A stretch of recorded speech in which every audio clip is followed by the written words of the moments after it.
C'était la fin des exclus Xbox, en tout cas ça en a tout l'air. Ouais les mecs, grosse news aujourd'hui, ils ont enfin annoncé du coup Indiana Jones, du coup la sortie sur PS5. Ouais. Du coup ça continue sur la lignée de ce qu'ils avaient déjà annoncé du coup avec la sortie des jeux Xbox sur PS5. On a déjà eu pas mal de jeux annoncés et de jeux sortis, mais là vraiment ils mettent les bouchées doubles avec un gros triple A du coup qui est sorti il n'y a pas si longtemps que ça, hein. Il est sorti en décembre. Donc Ouais. sorti en décembre Game Pass et Xbox, 4 mois après sur le PlayStation, sur le PlayStation Store quoi. Qu'est-ce que t'en penses toi? Ouais, j'en pense que honnêtement ça signe vraiment une volonté en tout cas de la part de Microsoft de proposer leur jeu au plus grand nombre finalement. Ouais, forcément ça continue sur cette lignée là. Donc voilà, là on a le trailer de Indiana Jones qui sort du coup le 27 avril. Oui c'est ça, le 27 avril 2025. Je sais pas si tu as joué un petit peu à Indiana Jones. Non, moi, j'ai un tout pas petit peu encore. joué, ça a vraiment l'air hyper sympa. Du coup, bah, moi j'ai une Xbox donc je vais en profiter avant la sortie de la PS5. Mais ça me hype encore un peu plus, tu vois, pour continuer le jeu. Mais surtout, le truc qui est hyper intéressant avec ça, bah, c'est que ça continue du coup sur cette lancée des sorties de jeux Xbox sur la PS5. Donc, on a notamment eu par exemple Grounded, du coup, qui était sorti, Pentiment. Ouais. On a eu aussi du Hi-Fi Rush qu'on va vous montrer là tout de suite. À l'écran, donc voilà. Et puis en plus ils continuent d'annoncer du coup des nouvelles choses, voilà, avec du Indiana Jones comme on vous l'a dit, du Forza Horizon 5. Hi-Fi Rush, tu y as joué aussi un petit peu, non? Non, pas encore, pas du tout. Non, pas encore. Ouais, pas du tout. Le jeu par contre il me hype, hein, mais là en ce moment j'ai une Ouais. grosse liste à faire. Mais ouais, comme tu le dis là, ils sont sur une lancée, honnêtement, et on voit qu'ils s'arrêtent plus. Hi-Fi Rush, trop stylé là, le trailer. Ouais, incroyable. Le jeu, en plus, ça a vraiment une patte graphique. Moi perso, j'apprécie beaucoup. Ça va un peu passer au jeu, c'est un peu style PS2, non? Ouais, moi je suis fan de ce genre d'univers, genre un peu les couleurs à la Jet Set Radio, un peu cartoonesque, etc. Je sais pas si tu vois ce que je veux dire en termes de couleurs. Ouais, voilà. Non, le jeu a l'air vraiment très sympa. Tu vois. Ouais, bah j'y ai joué. Ouais. J'ai joué 4 heures, j'ai pas le sens du rythme. Donc je vais arrêter direct parce que Ouais. c'est un jeu qui se joue sur le sens du rythme. Oui, bah, Mais du coup, il y a des questions qui se posent avec du coup ces grosses sorties là. Déjà, bah, ouais. quelles sont les prochaines grosses exclus Xbox qui vont apparaître du coup chez PlayStation? Donc voilà, on a déjà une petite liste. Ah bah on a oublié de citer aussi Sea of Thieves. Ouais, c'est Office qui était. Gros jeu du coup de la grosse sortie de Rare. Voilà, un peu le running gag de Rare qui a beaucoup galéré pendant pas mal d'années et qui a ensuite sorti un gros jeu multi. T'as joué un peu à Sea of Thieves aussi? Ouais, j'ai joué un petit peu, j'ai pas eu l'occasion de saigner le jeu, mais je suis plus un viewer de Sea of Thieves, j'aime beaucoup regarder ça, ok. c'est très marrant, je kiffe l'univers, etc. Et J'aurais d'y jouer, Ah ouais? mais je trouve personne pour y jouer. Ah, j'ai pas envie de jouer avec lui les gars, donc me comptez pas sur moi. Mais non, mais tu joues sur PC. Ouais, Ah, mais on peut crossplay. ouais, on peut crossplay. Ça te dirait toi? Pourquoi pas en vrai, hein. Pourquoi pas. Mais en tout cas, ouais, le jeu est sorti du coup En stream, sur, en vrai. sur Play, ou bien sûr en stream, on peut leur proposer si Ouais, s'ils sont chauds, hein. En vrai, si Ça vous peut êtes être très très chaud. marrant. Mais en tout cas, ouais, le jeu il est dispo sur toutes les plateformes maintenant. Ouais. En vrai, carrément, c'était un peu un comble, tu vois, qu'un gros jeu multi comme ça, il soit pas. C'est ça. Tu vois ce que je veux dire? En même temps, est-ce que c'est pas un peu l'envie des développeurs, tu vois, des studios de développement, de vouloir justement être présents sur plusieurs plateformes? Des fois, ils sont cantonnés malheureusement à une seule parce que ils ont pas trop le choix. Là, tu vois, ne serait-ce que là, on a eu la rumeur, tu vois, qu'ils veulent inclure un peu Steam dans le Xbox, etc. Est-ce que ça permettrait pas à des développeurs indés d'aller sur Xbox? Enfin, et ben là, Xbox, eux, ils proposent peut-être un peu plus de consoles pour leur studio de développement, enfin Microsoft quoi. Et du coup, comme je disais, ça pose la question du coup avec ces multiples jeux Xbox qui sortent sur PS5. Quelles sont les prochaines sorties sur PS5 de studios first party Xbox? Donc voilà, on pense forcément notamment à du Starfield, énormément de rumeurs sur un Starfield annoncé sur PS5. L'un des plus gros jeux de Xbox.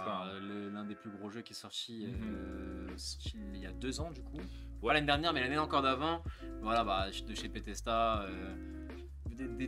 Tu sais, là, il y a cette mode un peu ils ont un peu ouvert cette valve à la spéculation de quel gros jeu Xbox va sortir sur PS5. Donc voilà, il y a du Starfield.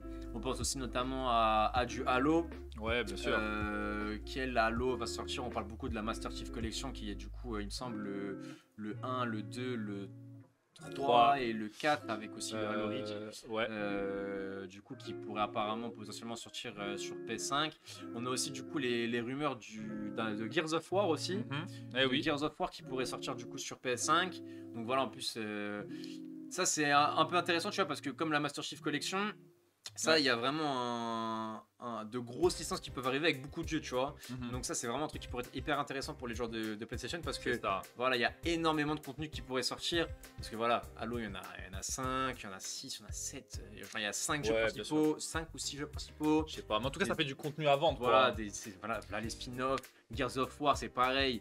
Là, on vous montre notamment le trailer du remaster du premier, que je sais plus trop comment il s'appelle, mais bref, on s'en fiche un peu. Voilà, du coup, il y en a 4, 5. Il y a 5 Gears of War à nouveau annoncés, des spin-offs, etc. Donc voilà, où est-ce que tout ça va s'arrêter quelque part? C'est pour son contenu, etc. Moi, perso, je trouve ça hyper intéressant, surtout pour des gens. Par exemple, en fait, là, on a pas mal de jeux hyper intéressants parce que, par exemple, voilà, on a des gros jeux AAA comme Starfield. Ce qui est hyper intéressant, c'est voilà, c'est un peu cette ouverture de sortie avec plein de jeux différents.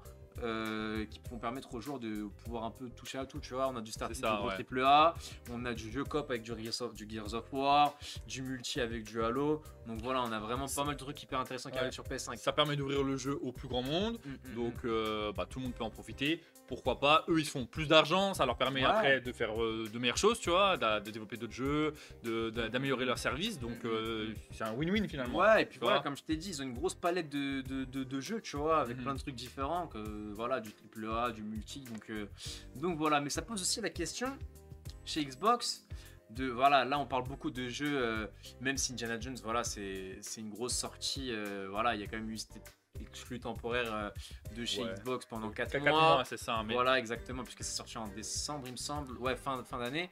Voilà, là maintenant, on parle de plus en plus de vieux jeux, de Gears of War, de Halo, de Starfield qui est il y a 2 ans. Mais les nouveaux jeux, du coup. Voilà, mais la question c'est est-ce que les jeux les plus récents, du coup, est-ce que les prochaines grosses sorties, je parle vraiment des grosses sorties, je parle de tout ce qui est The Elder Scrolls 4. Remake dont tout le monde parle, qui risque de visiblement très bientôt être annoncé. Je parle aussi de TES6 et surtout aussi je parle de Fable.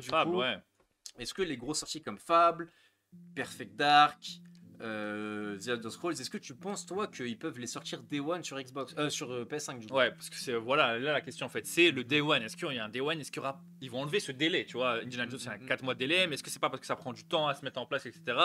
Maintenant qu'ils sont ancrés, est-ce que ils vont pas le faire? Moi, je pense que c'est extrêmement possible. Et je pense même, moi j'ai une petite théorie, tu vois. Elder Scrolls 4, il y a des petites rumeurs, leaks, fuites, etc. On sait pas trop, remake, remaster plus, on sait pas trop. Mais est-ce que ce serait pas un petit test pour voir en Day One ce que ça donnerait sur PlayStation? Parce que je pense qu'il y aurait beaucoup de monde au rendez-vous pour le coup. Bah là, quand tu regardes par exemple le trailer d'un Fable en fond, genre, ça se voit que c'est un jeu qui a pour but, qui a pour objectif d'être un triple A, genre quadruple A énorme qui vise un GOTY ou un truc comme ça. Pourquoi se limiter à Xbox? C'est ça la question à se poser aussi. Et dans tous les cas, les jeux Xbox ont un peu cet avantage dans tous les cas d'être dans le Game Pass. Donc, est-ce qu'ils y gagneraient pas de perdre l'exclusivité Xbox, mais d'avoir l'exclusivité Game Pass par contre, dans la gratuité, et de sortir leur jeu sur PS5, mais à plein pot? Est-ce qu'il serait pas quand même gagnant? Voilà. Ouais, honnêtement, ce qui est sûr, c'est que c'est le joueur qui est gagnant. Ouais, le joueur est gagnant dans tous les cas, ça c'est pour notre plus grand plaisir. Mais en tout cas, si on parlait de leur entreprise, en tout cas, ils ont dû faire les calculs, c'est sûr et certain. Ils ont dû se dire ils vont pas perdre une masse de joueurs. La plupart qui ont déjà le Game Pass, qui ont déjà une Xbox, etc., vont continuer d'acheter les jeux chez eux. Ouais, surtout que la Xbox est en perte de vitesse. J'ai notamment dit ça tout à l'heure. Sur la même période donnée, la Xbox Series se vend 19% moins que la Xbox One, tandis que la PS5 se vend 7% plus que la PS4. Donc c'est ça. Donc là, il faut réagir. Il faut trouver un moyen de remplir les caisses. Et donc, c'est, je pense, une bonne solution. Maintenant, est-ce que ça va pas donner envie à PlayStation de faire pareil? Je sais pas. PlayStation, je pense qu'ils sont pas dans la même situation. Dans une autre optique, eux, c'est pas pareil. Ils ont eu PlayStation Studio, ça a l'air de bien marcher pour l'instant. Ils sont dans leur truc. Pour Ça l'instant. dépend, ça Ça dépend, dépend. mais ouais, en Ouais. fait, ils ont. Bon, il y a des contre-exemples. Il y a des jeux, tu vois, Square Enix. Bah, en fait, niveau exclusivité. guerre des consoles, ouais, la PlayStation est bon, largement au-dessus, Oui. forcément. Mais ouais, du coup, est-ce que Xbox. Voilà, après, ils sont plus vraiment sur la même guerre. C'est ça. Maintenant, on est sur PlayStation, du service voilà. de Microsoft, PlayStation.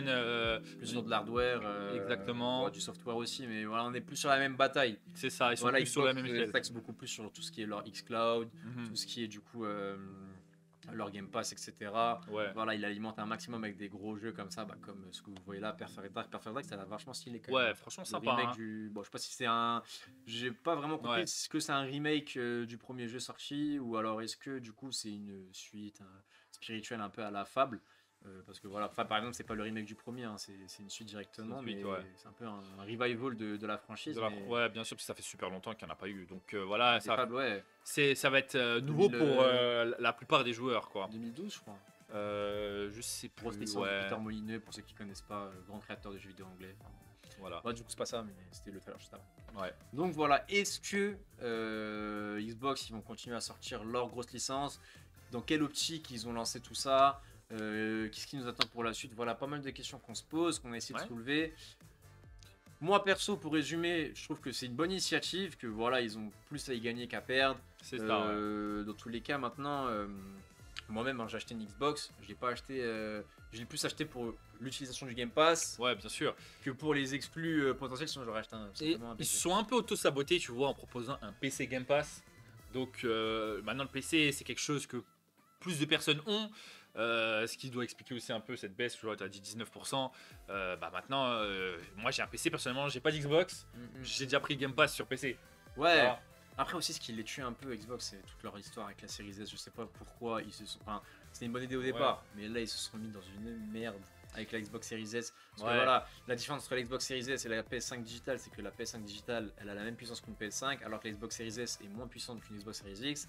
Du coup, on se Ouais. retrouve dans une merde sans nom parce que la plupart des jeux qui sont en train de coder, enfin, qui sont en train de coder, qui sont en train de programmer sur la Series X, ils n'arrivent pas à l'optimiser sur Series S parce qu'elle est moins puissante. Et là, ils sont dans une merde. Voilà, du coup ton jeu Mais il est sans totalement nom. buggé, c'est pas possible. Ou alors tu dois le downgrader en gros. Ouais, non, mais là c'est carrément pas- il y a des, c'est pas il y a des possible. grosses rumeurs de Black Myth Wukong qui sort pas sur Xbox parce que parce qu'ils n'arrivent bah, pas à l'optimiser sur ouais. Series S. Bah, déjà le PC il tourne très très mal. Hein. Black Wukong, Ouais, c'est une galère de le faire ouais. tourner pour l'avoir. Donc sur Xbox c'est un autre défi, tu vois. Surtout Ouais. quand t'as deux consoles comme ça, tu vois. Donc voilà, affaire à suivre. Affaire à suivre, ouais. Donc voilà, pour résumer, est-ce que ils ont quelque chose à y gagner? Moi je pense que oui. Jusqu'où ça va aller? La vraie question c'est jusqu'où ça va aller. C'est ça, ouais. En tout Moi, cas, je, pense que je suis d'accord avec toi. Je pense qu'avec The Elder Scrolls 4, ils vont effectivement faire un petit test. Je pense qu'ils vont le sortir Day One aussi sur PS5, voir aussi comment ça Ouais. fonctionne ou pas. Et ensuite, en fonction de ça, ils vont s'aligner sur est-ce qu'ils vont sortir les gros titres comme les Fab, comme les Perfect Dark, etc. sur le Elder Scrolls 6. Après, voilà, là on parle de potentiels jeux. Voilà, Fab, Perfect Dark, TES6, c'est des jeux qui vont pas sortir avant au moins 1 an, Ouais, bien sûr. 2 ouais. ans. Leur stratégie, du coup, Elder Scrolls 6, 15 commerciale. ans encore, voilà, vous connaissez. Ouais, bon, TES6, ouais, bon, voilà, il y en a encore pour du temps, mais voilà, c'est des stratégies qui. Je pense que c'est les jeux qui vont vraiment nous dire la stratégie de Xbox, parce que voilà, Si c'est des jeux elle qui vont marche, elle sortir marche dans. pas. Parce que là, vu que c'est des jeux qui vont sortir Ouais. d'ici 1 an, 2 ans, ils ont le temps de tester tout ça, et donc. C'est ça, donc ouais. voilà. Bah, de toute façon, pour savoir, faut tester sur des grosses licences pour avoir des vraies répercussions. C'est ce qu'ils vont probablement faire. Ouais. Et voilà. Et voilà quoi. Donc vous, dites-nous en commentaire, qu'est-ce que vous pensez de ça? Est-ce que Fable, ça va sortir Day One sur PS5 ou pas? Et puis voilà. Ouais, bah oui, bah, puis c'est tout. Hein. Vous étiez sur Gaming Lab, c'était Rafik Quigno, Nono. Ciao, peace.